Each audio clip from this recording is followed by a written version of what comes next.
Welcome back everyone to another video of Ant Will Reacts YouTube video edition.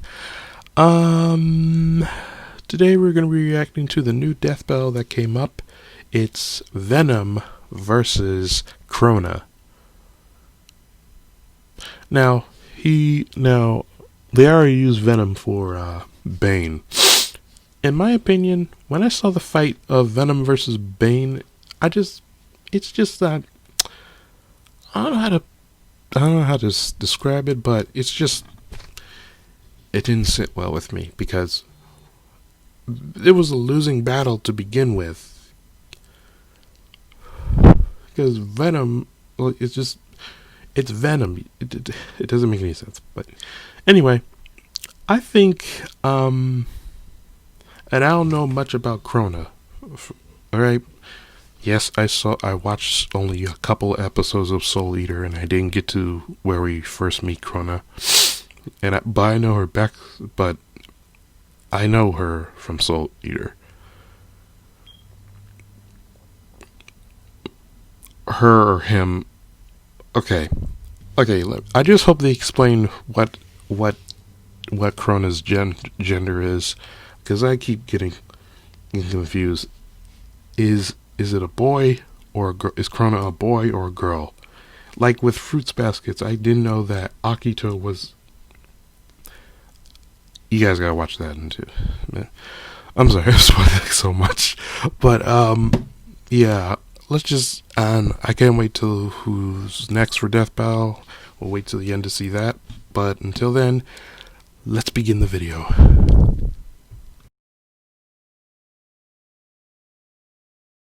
This episode of Death Battle is sponsored by AT&T 5G. We wanted to give a big shout out to AT&T for helping us throw a huge RTX this year. Without them, the show wouldn't have been possible. AT&T's 5G network is now available nationwide. Whether you're at home or on the go, you'll enjoy coverage in more places. Plus, AT&T doesn't make it complicated. 5G access is I included really in all hope best they, consumer limited plans at no extra cost. For more information on AT&T what 5G, gender visit is Crona. att.com/5G. I think he's a he, but I'm not sure. So,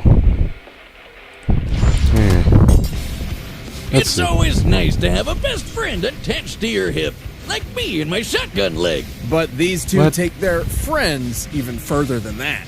Venom, the lethal symbiote and Spider-Man's best frenemy. And Crona, the deadly demon sword from Soul Eater. He's Wiz and I'm Boomstick. And it's our job to analyze their weapons, armor, and skills to find out who would win a death battle.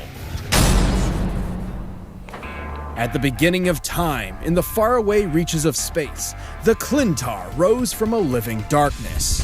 One of these amorphous symbiotes was Venom. Who was a freaking loser? Hey, don't look at me, all the goop aliens were saying it. So they kicked the poor slime ball straight off the planet. In its exile, the symbiote underwent a number of misadventures which firmly shaped its personality.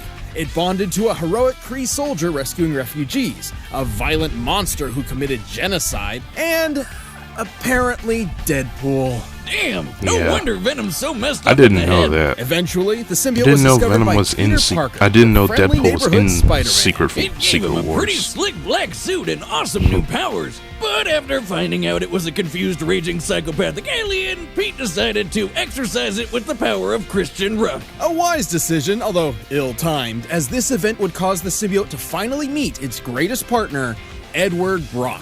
Eddie was a journalist with the unluckiest backstory ever. While trying to uncover the identity of a serial killer, he blamed the wrong guy. The same day he published his article, Spidey caught the real killer, who lived right next door to the dude Eddie blamed. Long story short, Eddie was fired from his job, divorced by his wife, and disowned by his father, who already blamed Eddie for his wife dying in childbirth. On top of all of that, Eddie learned he developed adrenal cancer, with only a few months left to live. Man, and I thought 2020 was rough. I almost don't blame him for becoming a supervillain. With all hope lost, he begged God to take it all away, and got an answer. The symbiote. Just like Captain Planet, with their powers combined, these two losers became a super loser. Well, no, they actually became a horrifying monster with all of Spider-Man's powers and then some. Their mutual hatred of Spider-Man caused the symbiote to bond to Eddie like no host ever before. They were perfect, a terror in the night, an unstoppable demon. They were Venom. It even cured Eddie's cancer. Sort of, it's complicated. Apart from Spider-Man's webbing and web-crawling powers, Venom can use shape-shifting to mold his body into cool doodads. Swords, shields, tendrils, worm monster things, even wings. Yeah, imagine seeing this guy flying outside your window at night. Well, good luck sleeping ever again. Venom can camouflage his entire body, heal severe wounds like impalement and lost limbs, see all around him at once, and psychically project emotions onto others. Normally, this just makes people feel sorry for themselves, like Wiz on Tinder. But one time he convinced a bunch of other symbiotes that life was meaningless and they killed themselves. Shit, that's dark. If desperate, the symbiote can even invade the bodies of others and make them burst from inside out. That's Gross just and wrong. Awesome. But if he doesn't want to pop them like a fun balloon, he can just take over their body like a creepy puppet master. While attached to a victim, Venom can control them by fusing the symbiote to their nervous system, specifically the brainstem and frontal lobes. Fighting off this mind control is extremely difficult unless you have powers that can directly counter it, such as another symbiote. Oh god! Aliens, tentacles, and mind control? Are we sure this episode is rated E for everyone, or do we need to start blurring stuff? Don't worry, aside from being a horrible mass murderer, Venom's stories are completely wholesome. Right. Venom proved a dangerous thorn in Spider-Man's side and frequently ruined his life, even taking a page out of my favorite book, The Most Dangerous Game, and hunting him on a private island. Yeah, he was the coolest rival ever, but over the years, things kinda calmed down a bit. They even teamed up every so often. See, even with so much anger, Eddie had a legitimate desire to protect others. As a teenager stealing his dad's car, he accidentally ran over and killed a child. Despite his desire to confess, his father forced him to plead innocent and rigged the jury. The guilt has weighed him down ever since. So while Venom does have a hunger for human brains, I did not he'd know rather that. eat the face off a criminal than an innocent person. Venom's as tough as they come. He's survived Ghost Rider's penance stare. He's strong enough to toss a tank hundreds of feet up, and fast enough to take down Spidey 2099, who once caught Mjolnir while it was moving 2,000 times the speed of sound. Although Venom does not possess the spider sense that allows Parker to react in microseconds, he can still keep up with all the usual Spidey gallery. Plus, while symbiotes have a severe weakness to high-pitched sound and heat, he's developed resistances to them. Like when he took this giant explosion, or when he survived a sonic scream from some mutant gremlins that shattered all glass within 10 miles. While he may be tougher to take down than most other symbiotes, Venom never fully overcame his weaknesses. However, his symbiotic genes provide far more help than harm. This includes traits and memories from other hosts, like Scorpion and Flash Thompson. Wait. Bullets are a genetic trait? How do I pass that down? Venom would certainly need a lot of firepower to survive an encounter with the symbiote god. Oh, geez, here we go. At first, the Clintar symbiotes were seen as a peaceful people, but turns out they were actually living weapons forged by the primordial deity Null in an attempt to conquer the universe. And I bet next up, Marvel decides they're magic maple syrup people from Asgardian IHOP. But okay, cosmic sludge made by alien Satan. Let's go with that. Despite it all, Eddie and the symbiote have proven they're far more than the dark legacy the Clintar were intended for. They've even gained the respect of the Avengers and eventually considered Spider-Man a friend. Sort of. It's complicated. Eddie really is the best pal Venom could have found. And let's be real, he just looks freaking badass. See us everywhere, even Except in that tongue. your nightmares. In ancient times, a demonic being known as the Kishin ravaged humanity, nearly driving all mankind into the depths of madness. This monster could only be defeated and sealed away by the god of death. So, why is the literal god of death so goofy looking? You ever seen Death Note? Hell, even Thanos' girlfriend is scarier than this clown. If you are unfamiliar with the world of Soul Eater, prepare yourself. It's different. Well, not one in a return of the apocalypse, Death and his oven mitts founded a school, Death Academy. Here, warriors called Meisters would train to fight evil using the power of their souls. They even got neat demon weapons that doubled as people. Together, they learned courage, chivalry, unbreakable friendship.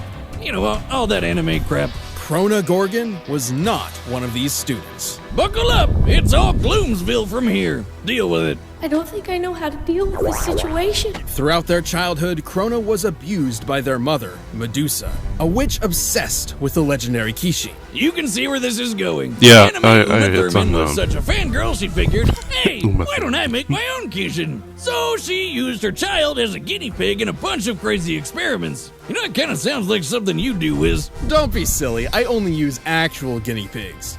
Part of Medusa's great experiment included bonding Crona to a weapon, much like the Meisters of Death Academy. However, joining with Ragnarok was a bit more literal. Ragnarok used to be your run-of-the-mill transforming weapon person until Medusa melted him alive in black blood. Black blood being another experiment of hers. Crona's own blood is, in fact, this same black blood, which they can remotely control. It can be used to heal wounds and even harden as a sort of internal armor. Cooking rags in black blood turned him into a brand new weapon that was literally poured into Crona's bloodstream. From that point on, Crona and Ragnarok were two halves of the same person. The meek and tortured child firmly attached to their loud and brazen weapon. And Raggy has that black blood control too. They can yank poor Crona around like a puppet. They can use black blood to create wings, thorny vines, all kinds of weapons, and big-ass needles. Ugh, I hate needles.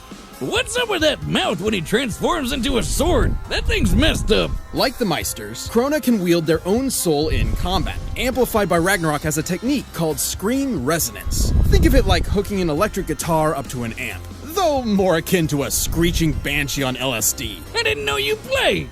I don't.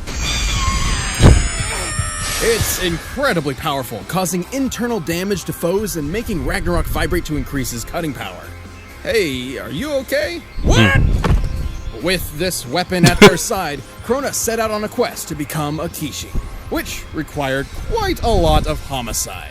Yeah, Ragnarok can absorb the souls of dead people, and supposedly enough souls will turn Crona into the Kishin. So they went around slaughtering hundreds of people. Despite their name, Death Academy wasn't exactly a fan, particularly their star student, Maka Alburn. Don't worry, she and Crona ended up becoming good friends. Until they weren't. Sort of. It's complicated. As a pawn in Medusa's mission, Crona gained several levels of new potential, notably after gaining or absorbing the powers of the monstrous Black Clown, the demon tool Brew, and even Ashura, the original Kishin. All of which increased Crona's abilities, especially the black blood. Now Crona could turn their entire body into goop, and the slightest touch could inflict madness. That's madness with a capital M, by the way. This madness is a corruptive effect that causes targeted variants of delusion or obsession, often spread as a wavelength. The wavelength of Crona's mad blood specifically causes violent psychosis. Crona may be a pawn, but they're a badass. They can cut through a whole ghost ship,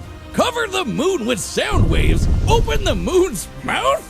What the hell is wrong with that moon? Crona and Ragnarok have held their own against multiple Death Academy students, including Maka, Death the Kid, and Black Star. Sometimes all at once. Kid once flew from Nevada to Egypt in less than a minute, and Black Star is even faster. He's dodged lasers and been tracked moving over 20 kilometers in 6 microseconds while approaching Baba Yaga Castle. And Crona's been able to make enough mad blood to crush a whole goddamn Ukrainian city. While this city isn't named, What? we can use a similar metropolitan area in Ukraine, Kiev, for instance. With this in mind, Crona must have created over 9 trillion tons of black blood, enough to fill over 6 billion Olympic swimming pools. But Crona's a big leap from invincible.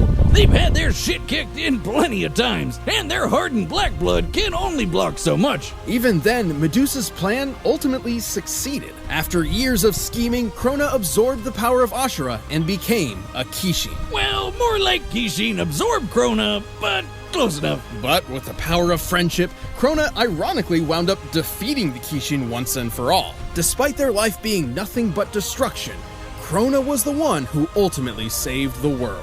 With an added side effect of a new madness wavelength that made everyone obsessed with boobs. Truly a positive What? effect on people everywhere. Just give up. I'm tired of trying to figure out how to deal with you. All right, the combatants are set, and we've run the data through all possibilities. But first, instead of chewing on brains and souls, how about chewing on blue? This episode is sponsored by Blue Chew. I'm if you really want to increase your confused performance now. confidence in bed, try BlueChew.com. Blue Chew brings you the first chewable with the same FDA-approved active ingredients as Viagra and Cialis. Day, night, or on a full stomach, try Blue Chew anytime. Blue Chew is prescribed online by licensed physicians, so you don't have to wait at the doctor's office or wait in line at the pharmacy, and it ships right to your door in a discreet package. Because they're made in the US, and since Blue Chew prepares and ships direct, they're cheaper and more convenient than a pharmacy. You can get it delivered straight to your door. Right now, we've got a special deal for our viewers. Visit I may have to go with BlueChew.com Crona and get your first shipment on free this. when you use our special Maybe. promo code BATTLE. 'Cause Just pay $5 After all shipping. that, Again, that's BLUE Chew.com, promo code BATTLE Just- to try it wow. for free. Thanks again to Blue Chew for sponsoring this episode. But right now, it's time for a death battle!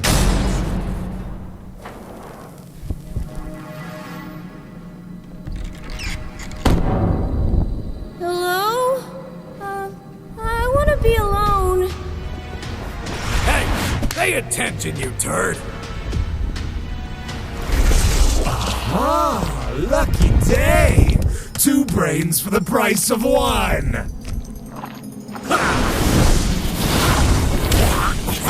I don't think I can handle this right now.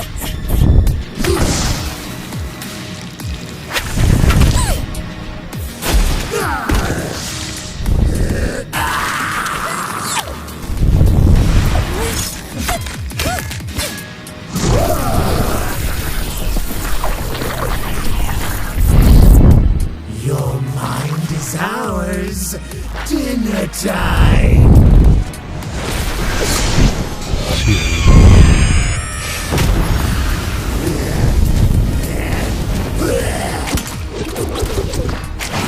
Screech!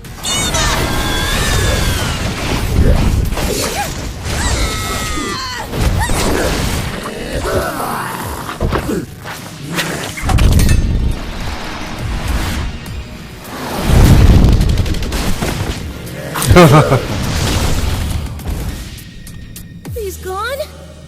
What is he? We are the ones hiding under your bed, teeth ground sharp and eyes glowing red. yuck.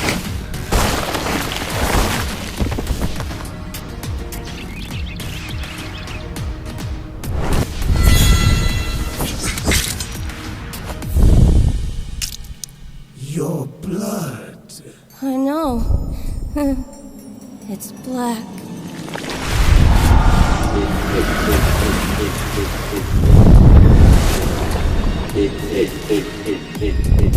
Wake up, stupid!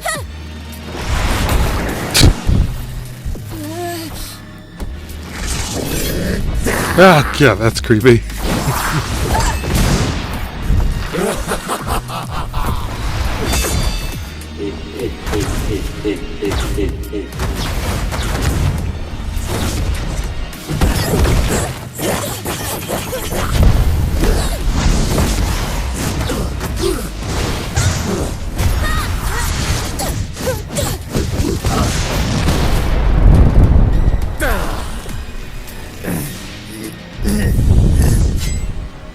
We are the darkness. We are your nightmare. We are Venom. I hate you.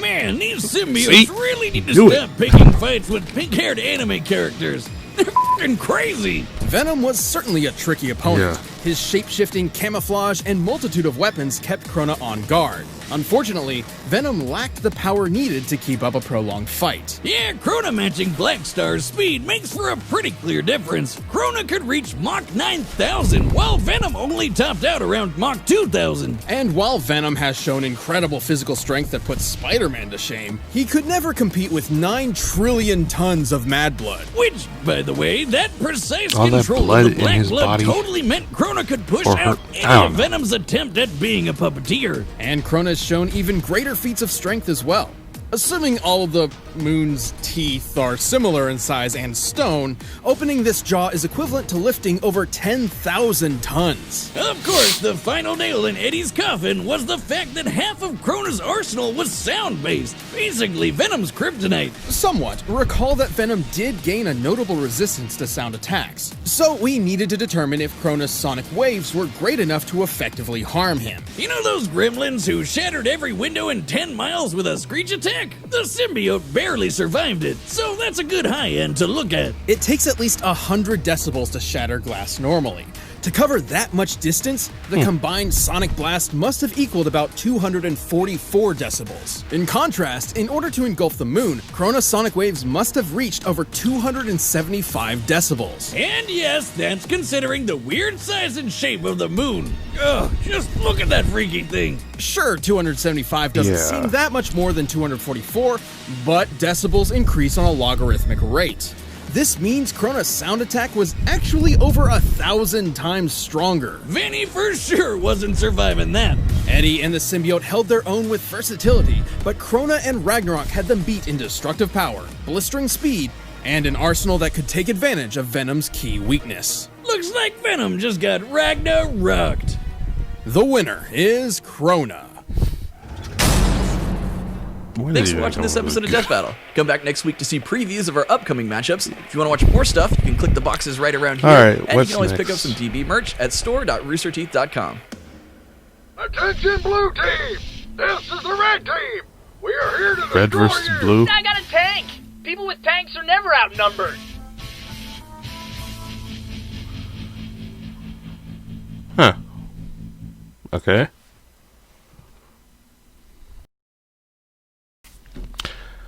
Yeah. I know the show Red vs. Blue. I've watched it a couple of times. I think my favorite fights were like when they were in the warehouse and they had to fight this guy who like was unstoppable. They fought him in the snow. And that fight with a bunch of other clones and stuff. Yeah. So yeah, that's the next battle. I really hope they like reboot Soul Eater. Because apparently people are saying that it didn't. Well, people love Soul Eater, but the fact is that didn't. Something happened in it. I'm not sure why, but it deserves a reboot. All right, like all the other ones they made. So anyway,